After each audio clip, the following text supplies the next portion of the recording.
Good morning, everyone, and welcome to Conquer the Clutter.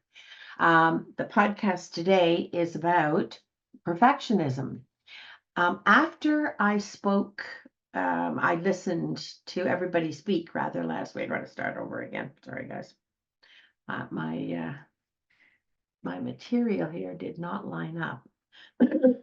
All right, one more start. Record. Good morning, everyone, and welcome to Conquer the Clutter podcast for January the 10th. It's good to see all of your smiling faces. And last week, the podcast, the Open Forum podcast about kind of deconstructing what the holiday season had meant to everyone and then had turned out to be, prompted me, since we were coming to the end of our codependent I choose happiness segment, to move forward with one of the primary causes, feeders of procrastination, which is something that most people I work with at some point or other end up experiencing and getting stuck in. So today we're going to talk, and I think it's probably going to end up being about a 3-part series on perfectionism, because it's a greatly misunderstood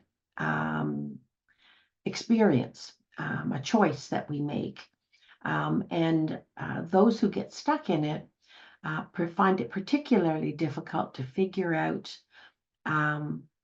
what's wrong with the principles that they're using to decide where to put their effort, where to put their time, and then they don't get the results. They get a lot of stress, they get a lot of uncertainty. That's not the payoff you're looking for. And it's good mental health when you have a really negative experience and you don't understand it well, not to return to that experience. So that just promotes further procrastination. So I'd like to kind of help everybody understand and then find ways that you uniquely can break out of that never-ending loop. All right. So we're going to be working from 2 books. This podcast today is going to be about largely based on Jeff Chmielewski's The Perfectionist's Handbook, Take Risks, Invite Criticism, and Make the Most of Your Mistakes. All right.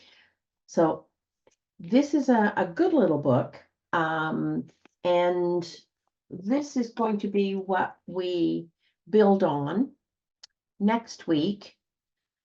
And the material here, particularly about strategies for coping with and managing the perfectionistic part of yourself, is particularly important. Okay. I suggest, however, so that you don't end up with a library that would choke a horse, that you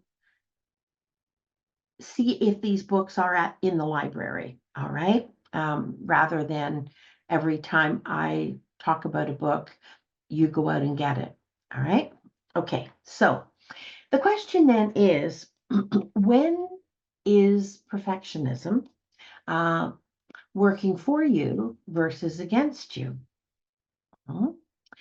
So perfectionism encourages you at a very deep level, all right, to achieve high but reasonable standards. That's what's within those parentheses, all right? High standards, but reasonable, doable, achievable standards. And the goal, obviously, of putting that kind of time, effort, and focus is to leave you feeling satisfied. And equally important, good about yourself, all right? Not the negative side effects of unhealthy perfectionism. So those two criteria, high standards, but achievable standards. They're reasonable. And you know they're reasonable because you, more times than not, can achieve them or pretty darn close to them. All right. And it gives you a feeling of satisfaction. You're pleased, you're that little moment. That's what you're experiencing more than a deer in the headlights. All right. Okay. And on top of that, you're not feeling insecure. And we'll talk about that a little further on in the podcast today, where, yeah, that momentary bliss of satisfaction is followed by, I don't know if I can repeat this. I don't know if I could ever pull that off again. And it feels like a really lucky one time only. All right. Which leaves you dreading the next time that you're going to attempt something. So it doesn't leave you with that feeling of uncertainty. How am I gonna ace this next one? All right. Unhealthy perfectionism, because it's not perfectionism. Well, that's not quite true. In the parlance of the word perfectionism, as it's used currently most often, that's not seen as a positive. All right. However, the truth about perfectionism, forget how we use it and how it's kind of sunk into negativity, the context of negativity currently. There's nothing about perfectionism as it truly exists in its pure sense that there's anything wrong with that or that that's a bad thing. All right. And the trick is for you to have a sense inside, like kind of like a way inside yourself to gauge, are you on the healthy end of this? Or are you in the current event that you're trying to produce? Are you on the unhealthy end of things? And a lot of the context, because context is everything, a lot of the context of your life as it exists at that time will heavily influence which end you end up leaning toward. All right. So, unhealthy perfectionism drives you, all right, absolutely drives you to meet unrealistically high expectations. Unrealistic. Okay. You're going for the moon and beyond. All right. And that level of perfectionism, the unhealthy variety, is often prompted by, we talked about this in the book Procrastination, fear of failure, all right, and fear of success. What a contradiction that is, right? There's no good way out of that. All right. So let's see if we can get some handles on whatever brand of perfectionism that in you or in others that brought you to today's podcast. We're trying to put some handles on this, okay? All right. So each and every one of us, all right, have our unique profile of strengths and weaknesses. All right. That's got nothing to do with perfectionism. That's who we are. We have our, do you know what your profile is? Let's do a little test. Right now, on a page, put a line down the center, put pluses on one side, put minuses on the other. And now I'd like, sorry for clearing my throat, people. Right now, I'd like you to write down 4 of your strongest strengths. We up the game a little.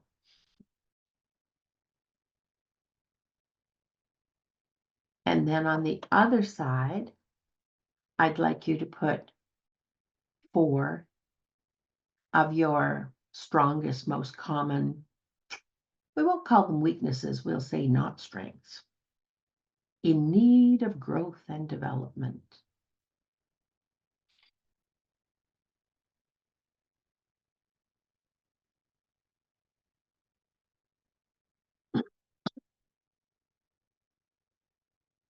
How many people have 4 on each side?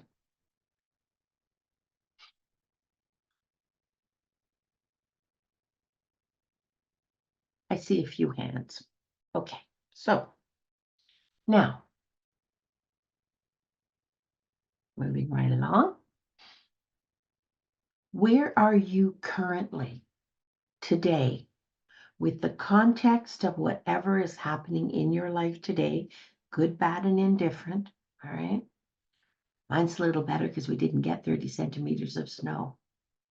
My dog's is not so happy because the promise of 30 centimeters of snow meant that our dog walker didn't get here this morning. So, and it changes, right? Every day. The context changes every day. Where are you right now, today, on that continuum of positive to not positive? Now I'd like you to write down 2 of the events that are currently part of your reality today that are positives, and 2 that are not positives.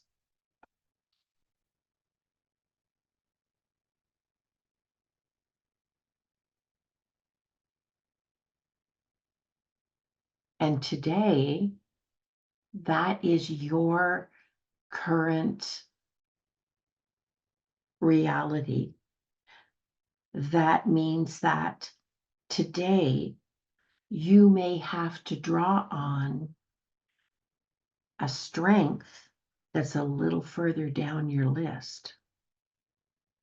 Or you may have to draw on and just hold on tight to your strongest strength. That's why it's so important not to go looking for them like that missing shoe in a pair when you need it.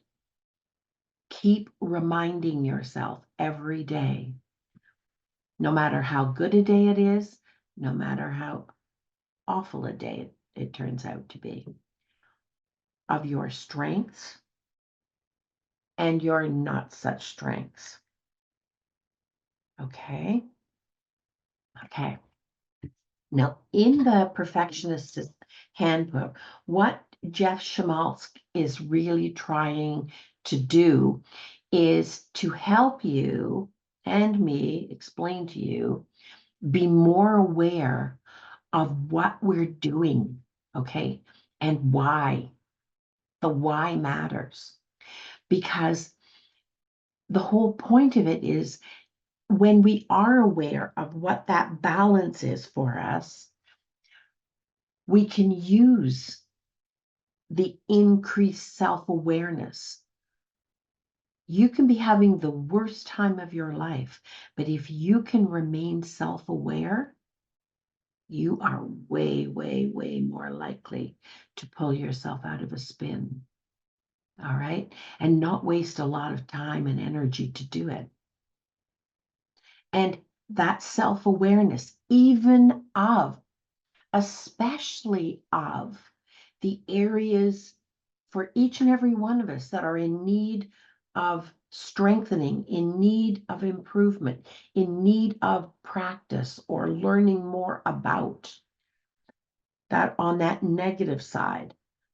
All right. Being self-aware about that can prevent you from kind of stepping on a landmine and expecting in a moment of vulnerability or a moment of need that's where your mindset is. That's what you're aware of. All right. And I've heard people really lose track of what their strengths are because we have a natural negative bias. All right. And we have that as a survival mechanism. Quite commonly, that is the place we go to. What's wrong? All right. And that's built into us as a survival mechanism. We're not meant to stay there.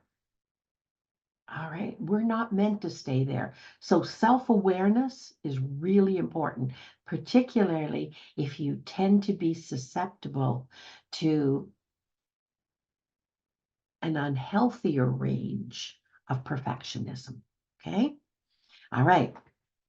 So what does it really mean to be a perfectionist? So the question really is it a behavior? Is it just a behavior choice? All right. Or is it being the essence of you is to be a detailed, oriented, hyper organized individual? Hmm? Of those two, or there actually are more. Who thought perfectionism was a simple thing? All right. Okay. Or is it the intention that helps improve our performance? So we have an intention. All right. We approach something with an intention. Is that the thing that helps us improve our performance and potentially achieve particular, specific, imagined standards? Or is it just an attitude where you're always concerned about not making any mistakes? Is it really about avoiding mistakes as opposed to allowing yourself to take the risk of reaching for a standard that you aspire to, and then whatever success you land with that, you can make an observation about what you needed more of, what you needed less of. You can learn from whatever mistakes or whatever misjudgments you made and continue improving. It's what Jane Burka called, well, she didn't actually coin the phrase, but it's in Procrastination. All right. Jane Burka and Lenora Ewan's book.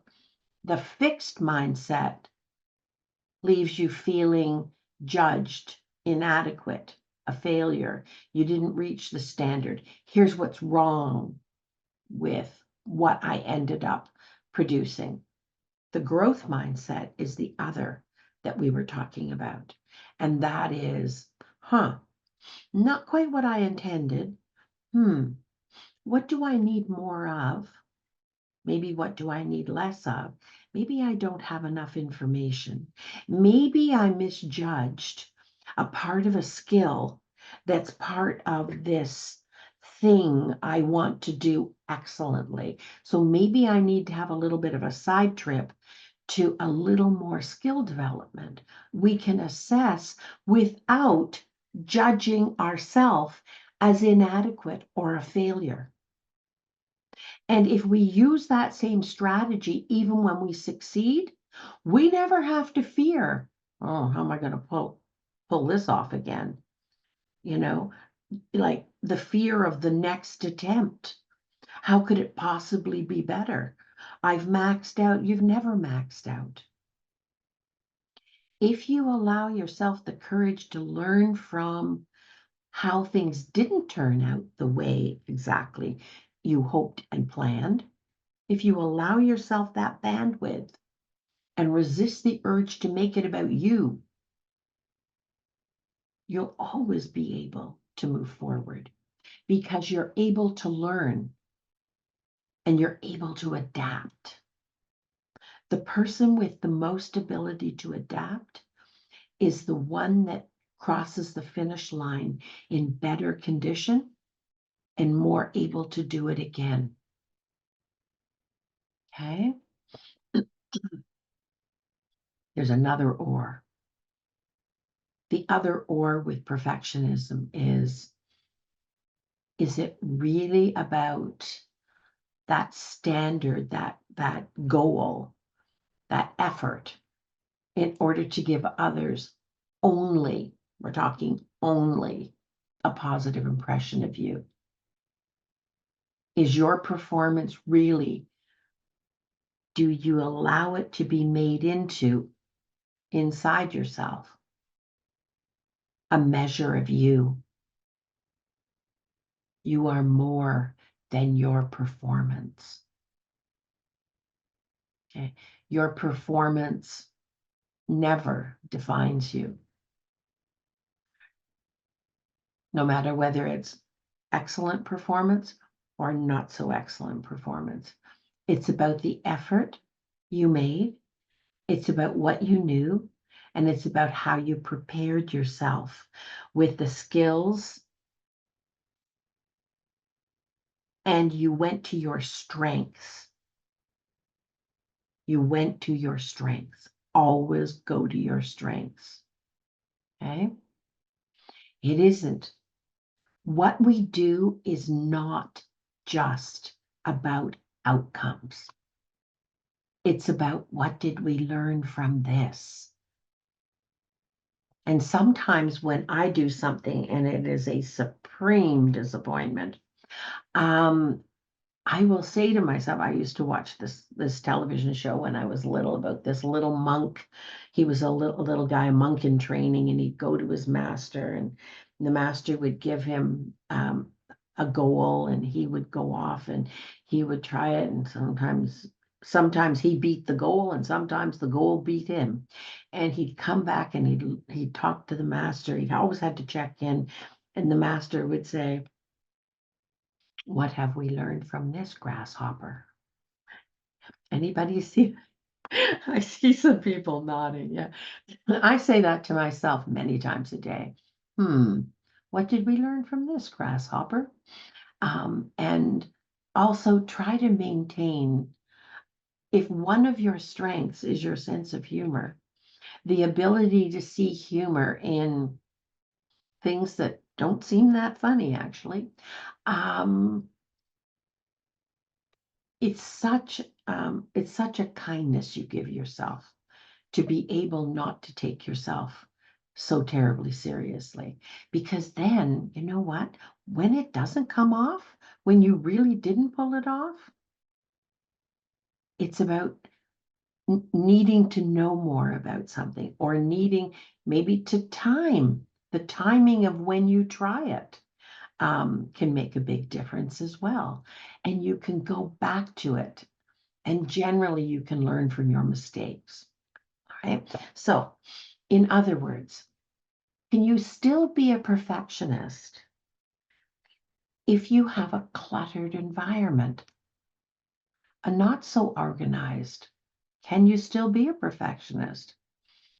And the answer is yes. And little hint here, the strongest probability is that if there's clutter, it's because you're on the unhealthy end of perfectionism, as opposed to the healthier end. Okay, here's a little quiz. Okay, everybody, pens and paper. This is a quiz for building the perfectionism profile for yourself, right? Okay. Yes or no? My goals and outcomes match. My goals.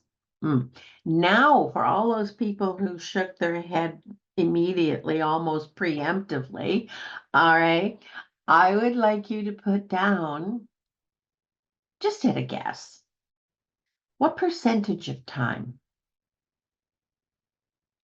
do your goals and your outcomes pretty much matched. They're a reasonable facsimile. Or do you leave those experiences, those attempts, with a negative taste in your mouth that you blew it because you didn't ace it? Okay, now I want everybody to take 2 seconds and I want you to look around your own environment and I want you to see whether you have the same feeling about your environment as you do that dissatisfaction, as you do with the answer to that question.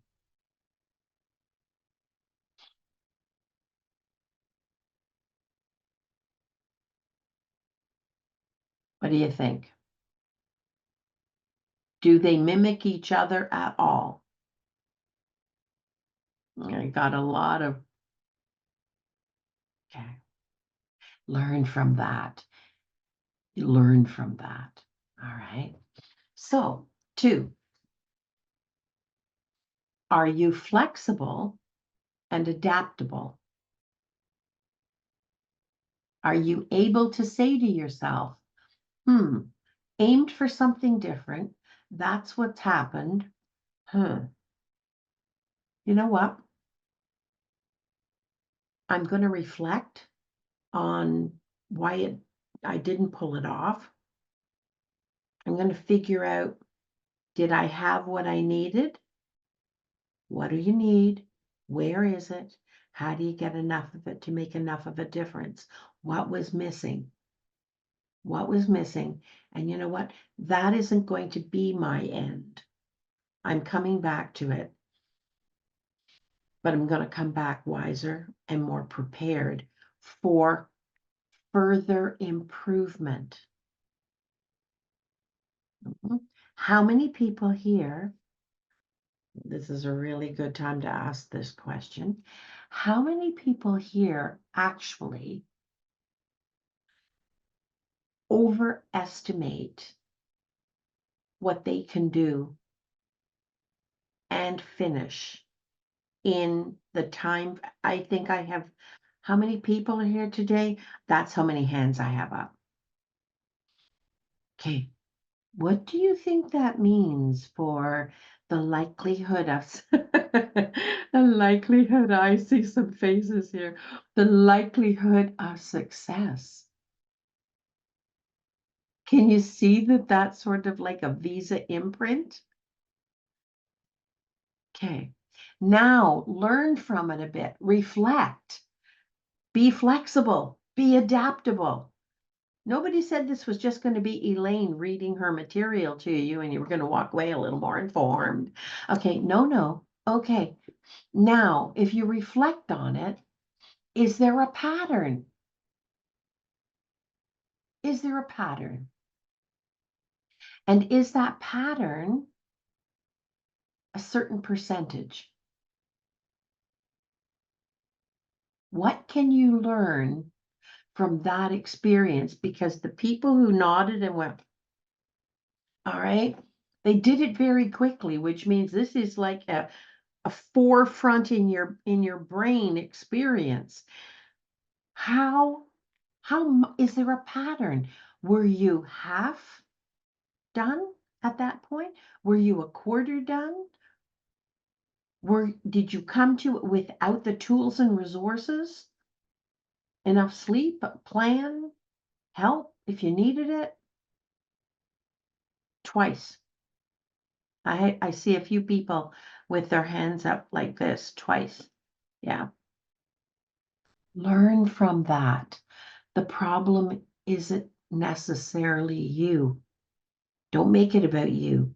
Make it about your perception. All right?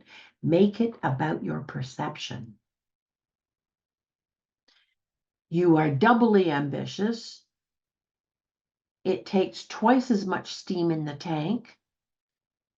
And so you do one of 2 things. You either dedicate twice the time, not something I would recommend unless it's a fire hazard, or you half the objective. Can you start to practice that this week?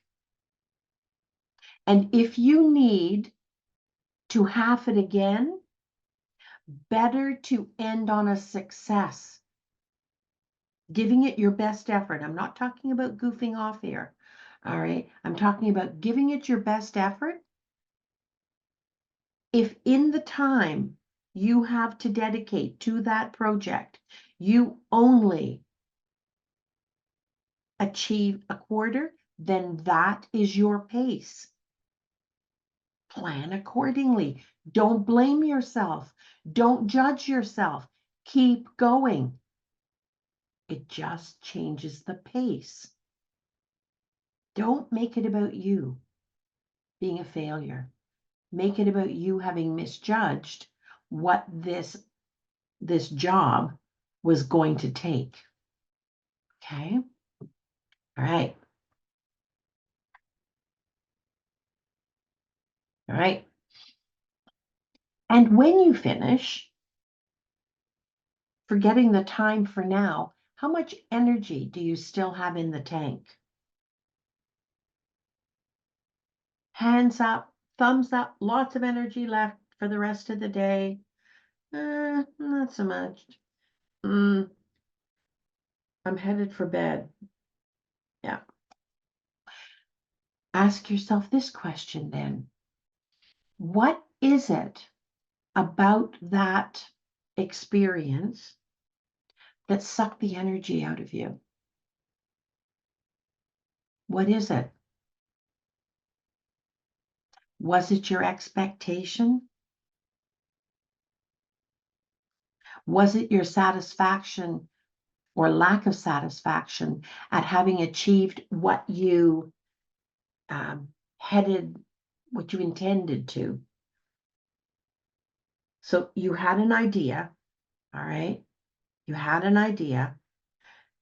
You approached it. You did some of it. You used up your time and you didn't achieve it. Who in their right mind would go back to that job? That's a recipe for failure. But the failure isn't you. The failure is the plan. The failure is you're misjudging in your eagerness, in your desperation, perhaps, if it's long overdue in your eyes. You're misjudging what you bring to that job. How much time? Do you realize that literally, not kidding, it's why I say it. If you were to take that job, and I swear, come at it with a timer, time 15 minutes, 15 minutes, and you do an honest full out 15 minutes, and until you finish whatever that chunk of the job is, and tomorrow you come back, and you know what? Everybody has 15 minutes in a day. You, with your trusty timer, all right, you do it again, set the timer, another full out 15 minutes. You'll be surprised at how quickly you finish chunks of that job. How many people here today can put their thumb up, their hand up, whatever? Give me a signal, even if you're blacked out, people. How many people are actually willing to give that a try this week? It would be the smartest thing you do. You will be astounded at what you can achieve. 15 minutes, 15 minutes, 15 minutes, 15 minutes. Once a day. But keep coming back to the same project. It's important that you prove to yourself that you can and will accomplish finishing. That's important. That moment, that satisfaction moment of achievement, no matter how long it took. 15 minutes. A little later on, I'll tell you how to fine tune that. But we start with the basic and you'll be surprised and end on a success. Not one person says to themselves, yeah, but I didn't finish. Yeah, but there's still a lot more to do. You know what? There will be, if you do that, there will be a day when you look back and it's all done. Now, the trick, there is a trick. All right. The trick is while you're moving forward on that, just make today's work today's job. So don't leave things lying around and put them down just for now behind you while you're moving forward on that. If you keep up with deliberately, take those extra 4 or 5 steps, put the thing away, put it in the sink, put the laundry, put one load of laundry in, whatever it is, all right? Whatever it is. If you just keep up with today, and you move 15 minutes forward on that job, you'll surprise yourself. Okay. Right. The other thing you do by doing that, a doable chunk, is you build inside yourself a demonstration of one of your strengths being overcoming something that is a challenge. I know you're sick of the gorilla stories, but and pretty soon the documentary is going to be finished. It's going to be on the website. Please go see it. In parts, it's hysterical. It's very humbling. Believe me, I don't look like I do now. That the makeup wouldn't have lasted. However, at what was I then, 74 and a half, I learned a lesson about myself. And that is, you know what? It literally is one foot in front of the other. And you can get there. All right. You can get there. There's one scene where I'm standing at the bottom of a 500-foot rappel, 500-meter rappel. All right. Straight up through underbrush. We're pulling ourselves up on roots and twigs and whatever. All right. And I give a little speech at the bottom, which in retrospect, it was very sincere, but it's a little bit hysterical, actually. So enjoy the documentary. It is a lesson in keep going. Don't undermine yourself, but prepare. Okay. How many people here today would say that they are one of their strengths, they're really good at prioritizing?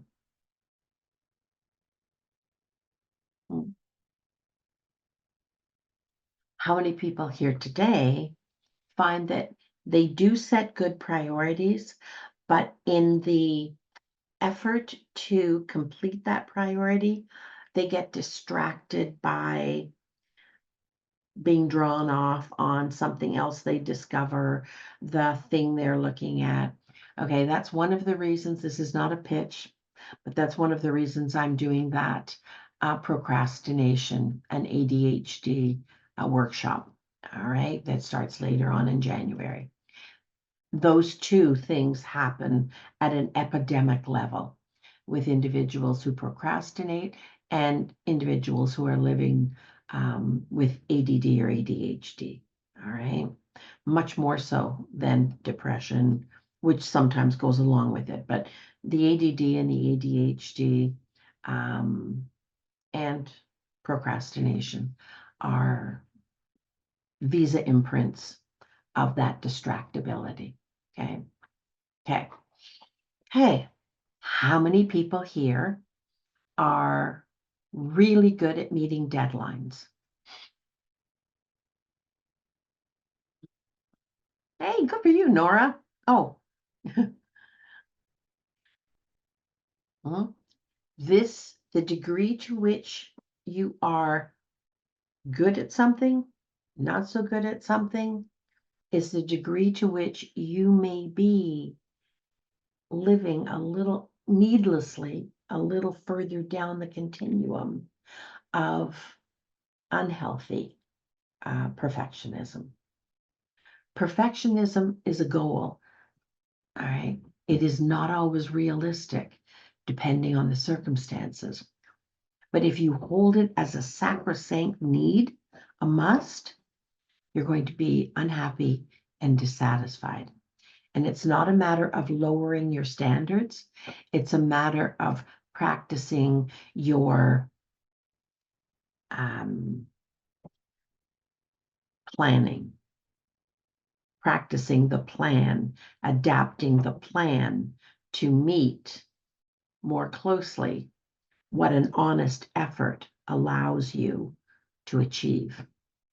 Okay? And meeting deadlines is one of those. Okay, how many people here would say that fundamentally, and you may be, you can have clutter and be organized, all right? How many people here would say that they are really good at organizing and they're really good at efficiency? So it isn't the endless task of, so depending on how much you feel you're off the mid-range of that is probably how far down the perfectionistic standard is that you're living, you're demanding of yourself before you will reward yourself with satisfaction and self-esteem. Every time you set an unrealistic standard for yourself and you make that a must, every time you do that, it's like letting the air out of your self-esteem. Adjust the plan.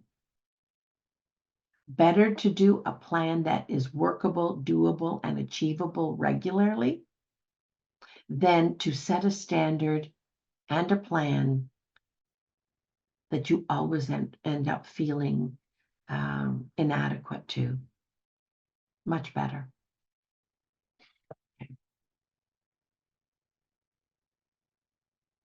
How are your concerns? How much are your concerns about making mistakes? When you're working on a project or you're approaching a goal,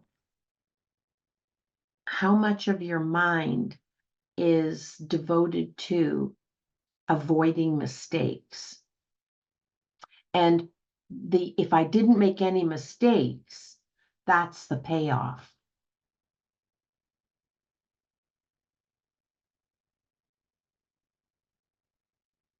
You would want to be doing something that you are the best at, and you'd still make mistakes. Okay. You have to learn to accept that there will be insufficiencies and there will be mistakes, even when you're doing things that you do well. It's part of learning and adapting. When you're doing something, whatever this, imagine a project, while you're doing it, are you recognizing your strengths, the things about you that get a piece of that job done? Are you recognizing part of yourself that might be getting in the way of getting that done? So I won't call it a weakness, but I will call it not a strength.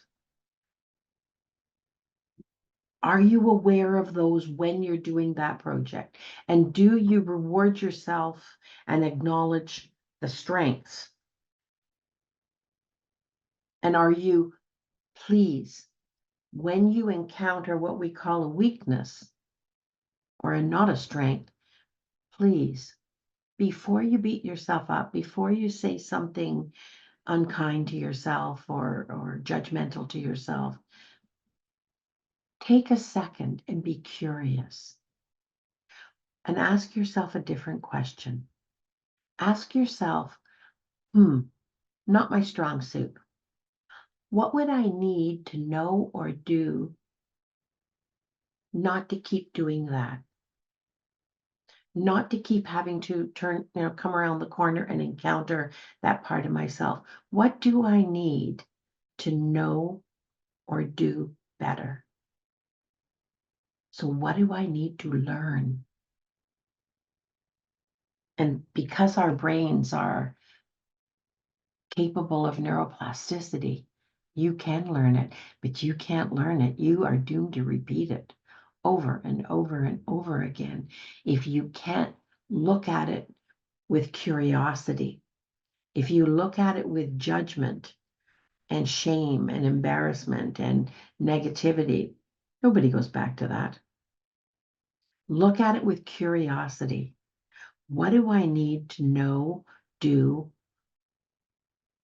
or come at? How do I need to adapt that doesn't have to be in my way or even in my way as much? That's having a positive attitude. All right. Would you stand over anybody else and go, oh, what did you do that for? No, no, no, no, no, no, no, that's wrong. That's wrong. That's wrong. No, well, you could have done that better. All right. Would you stand over anybody and say things to them if they were in the midst of a project that you say to yourself? Why would you do that to yourself? And is it any wonder that coming at that project, if you have a negative attitude or you don't allow yourself curiosity, all right, how many times do you think you're going back to that project? No one with good mental health would go back. Okay, nobody. It has to feel achievable. And not in one fell swoop. All right, this is not an episode of Hoarders where they clean the whole house, apparently not true, in 3 days. No, no, no, no, no. Okay, that's not going to last. No, curiosity. Okay. Here's an interesting one. Where are you on the continuum of your focus on this project or effort being on the feeling of success, what it's going to feel like to be finished, or even to be finished this one part?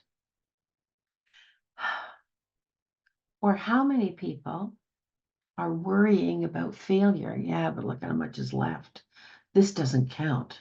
Look at how much is left. Would anyone in their right mind go back to that? The answer is no. All right, no. Is it any wonder that that is not getting improved or getting done, or that it's overwhelming you? Pick a smaller chunk, 15 minutes, end on success, put the rest of it down. And please, if we're talking about clutter, there are some priorities, and that's the safety corridor. If anything is a risk, start, no matter where you want the improvement, start with the safety corridor. All right? Okay. When you evaluate yourself in the midst of or at the end of or at the beginning, as you start again with the next effort, how balanced are you in your self-evaluations? How much are you able to put something on both sides of the equation? This went well, and not so much. How good are you at balancing your self-evaluation and adapting your plan a little based on what would be appropriate the next time?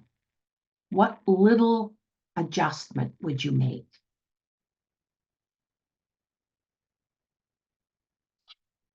How many people here today would say that they are immensely comfortable with making decisions? It's because a decision is a commitment, right?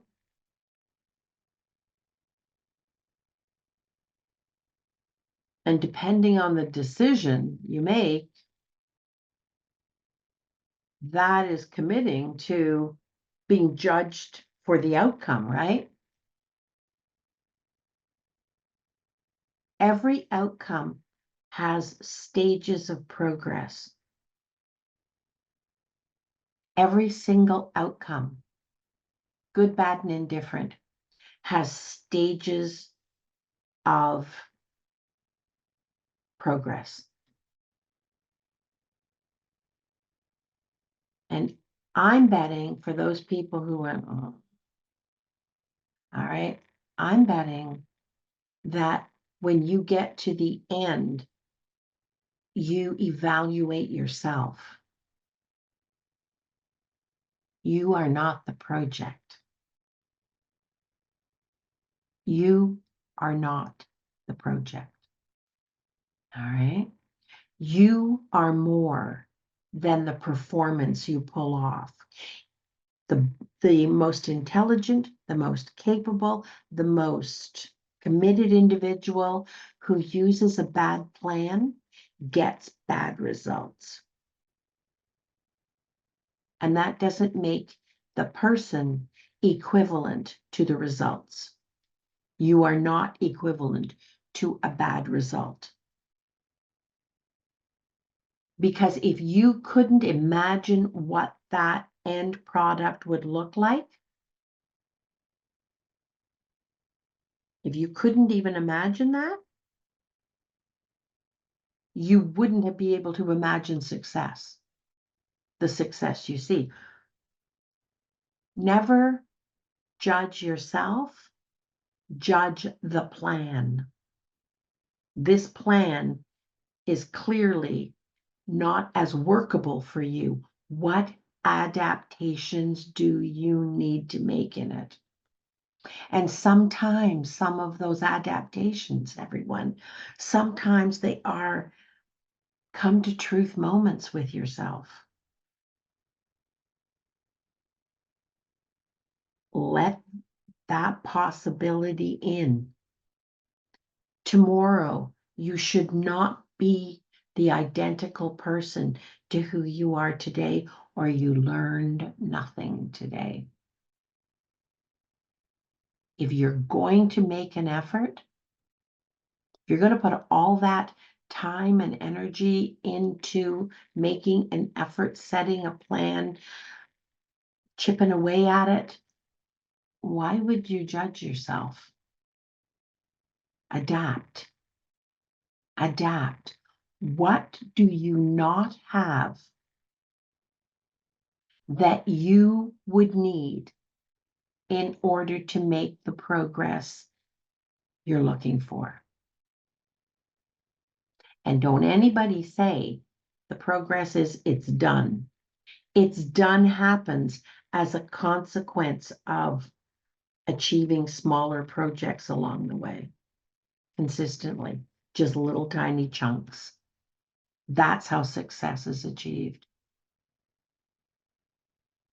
When you get in your car and you start it up, it has to warm up, right? It has to have fuel, right?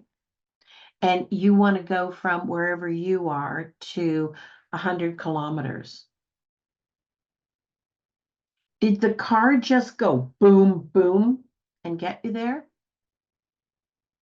No, those little tires roll over and over and over, and sometimes they hit ice if you're in Canada. Sometimes sometimes you had to stop and refill. It's a process. Why would anything else not be a process? And do you think differently of yourself at the beginning of that 100-mile 100-kilometer, whatever trip? I, if you got there and it took you an extra hour, are you somehow less than? It makes no sense. It makes no sense to equate yourself with the results. Look at the plan. Adapt your plan. Adapt your plan so it's workable, doable by you with everything you bring to that project and everything you are dragging around on your back day to day. The worries, the whatever, that's all part of the context. It is not an excuse for not trying. It may be a reason to go slower and more deliberately. Now, a lot of people here made a promise to me this week, every day. You're going to pick a project, you're going to stick with that project, and you're going to work at it with a timer. And when that bell goes off, you're out of jail. You're out of jail. Whatever, yeah. Woo, woo. Whatever else you want to do, you do it. And do not look at that project unless it's a fire risk. Okay. Do not look at that project and say it doesn't count. Yeah, it does count. And tomorrow will count, and the next day will count, and the next day will count, and the next day will count for 15 minutes. Okay, let's finish up these. This is the profile, and I'm trying to have each of you judge where you are on that continuum of healthy to unhealthy, and where maybe your attitudes toward the project and your attitudes toward yourself need some adaptation. How many people here, when they start a project and they run into maybe a glitch, all right? How many people stop, have a look at it, don't leave, don't get distracted, don't go somewhere else, just sit with it and problem solve? How am I going to get over that? Because at the bottom of that 500-meter rappel, that's what I was doing. I'll tell you, and not very politely, I have to say. All right. So, how many people problem solve? How many people criticize themselves? So you're going to turn on yourself in the middle of a project that isn't going well. Can somebody tell me how that's going to end in success? You're going to turn on yourself. That's what you're doing. That would be like going out to your car and taking the tires off of it and saying, okay, now do it. Do it anyway.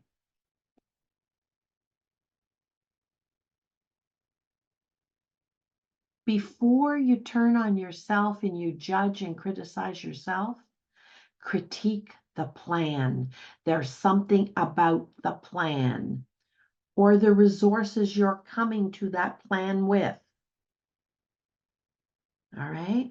Or the context of your day to day, the context in which your efforts have to be made. You have to be able to keep moving forward on this, no matter what the day brings. All right? No matter what the day, you don't quit. You may have to adapt. Allow yourself that. And you're not a failure for adapting. You're the smartest person going. If you're smart enough, before you beat yourself up, you adapt. You adapt the plan. How many people here, when they encounter a difficulty and they keep bumping their head on it, and then they say to themselves, you know what? I've done things more difficult than this, just not this kind of thing. This may actually not be my strong suit. How many people have collaborated with somebody If you help me with this, I'll help you with that. I'm good at that. This, not so much. Because not everything is a one-person job. And sometimes just having somebody else there, they're not even doing anything. You're just not alone with it. I can't tell you how often that has helped people move forward.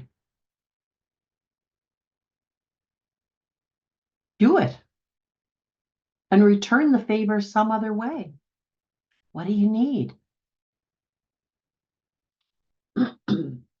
How many people here are good at taking constructive criticism? And you know the difference, people, all right, because you don't feel smacked. You don't kind of wince, all right, inside when somebody's offering you constructive criticism.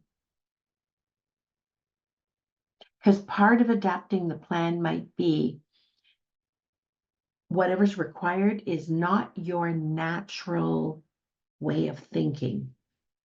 Sometimes another way of thinking about it, coming at it differently. Sometimes that's a big aid. All right. How many people here? I want to see hands up or fingers up or whatever. How many people here, when they finally get right down to it and they know they need help, ask others to help when it's needed? I have one finger up, definitely, and I have one that's doing this. Okay. Okay. All right. Not everything's a one-person job.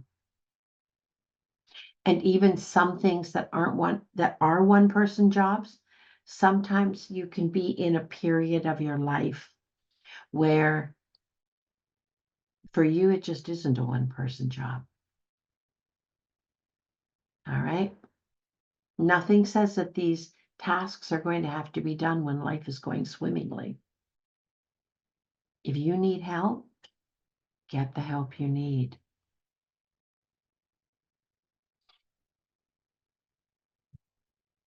How many people here are aware that you actually have goals? And do you know the difference between a goal and a need?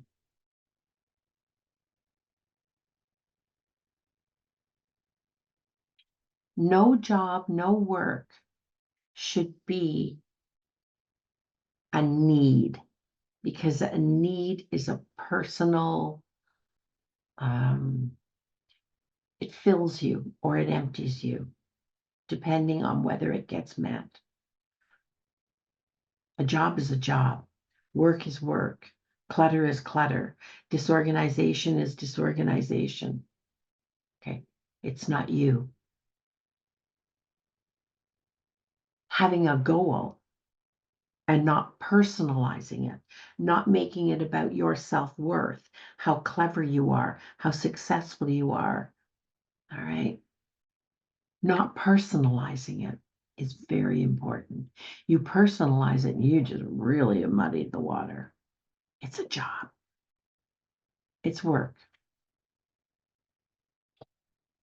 Here's another one. How many people here, when they approach anything that they intend to finish, all right, are doing it to please yourself or to prove yourself to yourself? It's your achievement. Or how many people are more likely to do it for the feedback by others, the recognition by others? You be your own boss. You be your own boss.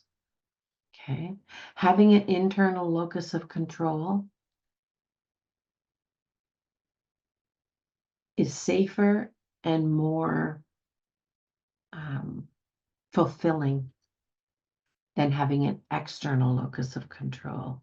That means that you look to others for approval. We just did a very long segment on codependence. All right.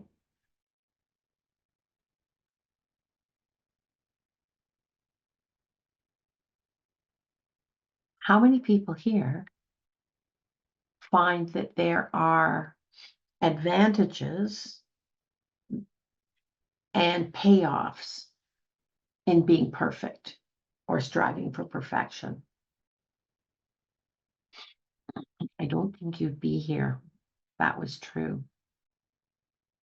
Now, for some people, it may be true, just maybe not our group here today. You're having a different experience with it. It is possible to have advantages and payoffs, but it's because you are, if you do that with respect to perfectionism, it's because what you do, you make into a positive. It doesn't have the ability to punish you if it doesn't turn out, or if it doesn't turn out the way you want and need it to. All right? Okay. When was the last time? Ask yourself this. When was the last time that doing a job that needed to be done increased your feeling of accomplishment and achievement?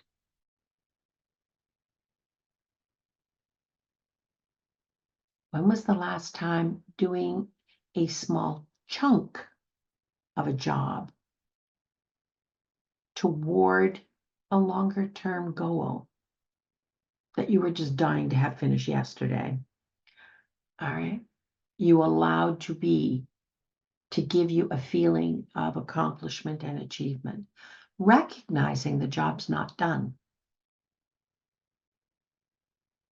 And there I'm asking you this week, as you do those 15-minute intervals, please stop and allow yourself at the end of the 15 minutes, or even during the 15 minutes, to feel accomplishment, to feel achievement. Do not look at what needs to be done still. Look at what you've got in your hand and what you've completed. Every meal that turned out to be the best meal you ever had, you had one forkful at a time. Nobody took the plate and did this. Okay? That's just not the way things get done. The other thing I'm going to ask you to do this week in your 15-minute intervals, I'm going to ask you at the first thought that you have about how someone else might see this or judge this or assess this or rate this. See where I'm going with this? All right. At the first thought of that, you stop it. If they aren't in there getting their hands dirty, it doesn't matter what they think.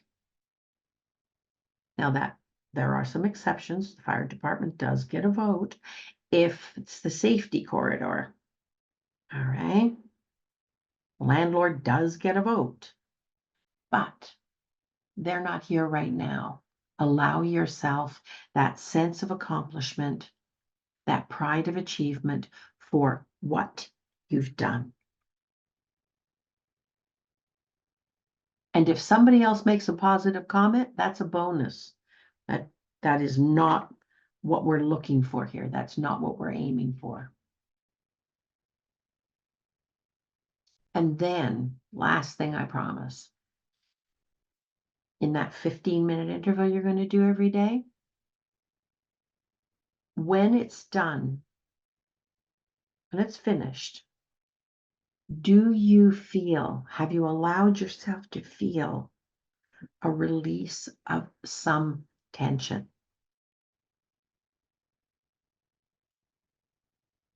Okay, I want you to go looking for that,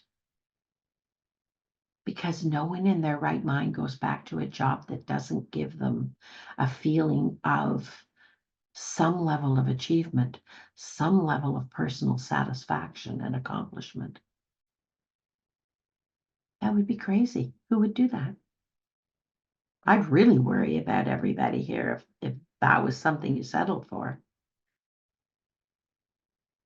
No. Okay, I will see you next week and we will pick up perfectionism, and we will start working on strategies to deal with it and head it off before it gets a jump on us. Okay? Take care, everybody. Make it a good one.